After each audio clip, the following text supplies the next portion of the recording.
Good morning students. Our today's topic is coagulating power. Coagulating power जो है वो inversely proportional है coagulation या फिर फ्लोकुलेशन वैल्यू के। तो अगर हम कंपेयर करें रिलेटिव कोगुलेटिंग पावर्स दो इलेक्ट्रोलाइट्स के सेम कोलाइडल सोल के लिए, तो हमारे पास ये है coagulating power of electrolyte 1 upon coagulating power of electrolyte 2 equals to coagulation value of electrolyte 2 upon coagulation value of electrolyte 1. तो for example, for coagulation of negatively charged arsenious sulfide sol के लिए coagulating power of AlCl3 upon coagulating power of NaCl equals to coagulation value of NaCl upon coagulation value of AlCl3.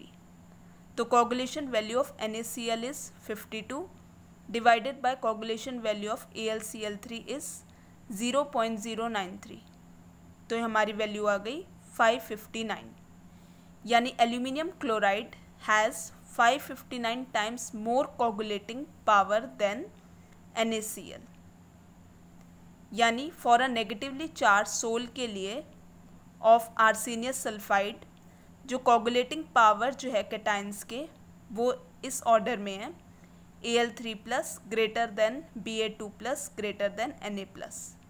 तो हार्डी-सुच rule यही कहता है कि जितनी ज़्यादा valency होगी कोगुलेटिंग या फिर फ्लोकुलेटिंग आयन की उतनी ज़्यादा उसकी पावर होगी टू कॉज कोगुलेशन। यानी यहाँ पे Al3 प्लस के पास ज़्यादा वैलेंसी है यानी ज़्यादा चार्ज है 3 प्लस का as compare to Ba2 plus and Na plus, तो इसकी ज़्यादा पावर है to cause coagulation. Now students, अब हम मेथड्स ऑफ कोगुलेशन डिस्कस करते हैं। कौन से मेथड्स हैं टू कॉज कोगुलेशन? तो first method is by electrophoresis. जब हम इलेक्ट्रिक पोटेंशियल अप्लाई करते हैं अक्रॉस दो प्लेटिनियम इलेक्ट्रोड्स के जो कि डिप्ड हैं इन अ कोलाइडल सॉल्यूशन के अंदर, ये जो कोलाइडल पार्टिकल्स जो हैं वो मूव करेंगे towards a positively charge electrode के। और इस मूवमेंट को हम क्या कहते हैं? जब ये कोलाइडल पार्टिकल्स मूव करेंगे अंडर द इलेक्ट्रिक फील्ड, इस प्रोसेस को हम क्या कहेंगे? इलेक्ट्रोफोरेसिस। यहाँ पे पॉजिटिवली चार्ज पार्टिकल्स मूव करते हैं towards cathode while negatively charge particles move करते हैं टुवर्ड्स एनोड। इस प्रोसेस में क्या हो रहा है कि जो कोलाइडल पार्टिकल्स जो हैं वो मूव कर रहे हैं टुवर्ड्स एनोड, यानी कोलाइडल पार्टिकल्स क्या कैरी कर रहे हैं? चार्ज नेगेटिव, क्योंकि वो पॉजिटिव की तरफ मूव कर रहे हैं और वो कोगुलेट हो रहे हैं। ये एपरेटस है इलेक्ट्रोफोरेसिस का, जो कि it consist of U shape tube provided with stopcock और जो कि कनेक्टेड है टू अ रिजर्वॉयर के साथ। स्टार्टिंग में यू शेप ट्यूब में हमने स्मॉल अमाउंट ऑफ वाटर डाला जो कि एक्ट कर रहा है एज अ डिस्पर्जन मीडियम, और उसके बाद हमने through a reservoir required amount of colloidal solution डाला। इन दिस प्रोसेस जो पार्टिकल्स जो हैं डिस्पर्स फेज के वो मूव कर रहे हैं towards a positively charge electrode और वो न्यूट्रलाइज्ड हो गए यानी कोगुलेट हो गए। अब हम सेकेंड मेथड देखते हैं, बाय म्यूचुअल प्रेसिपिटेशन।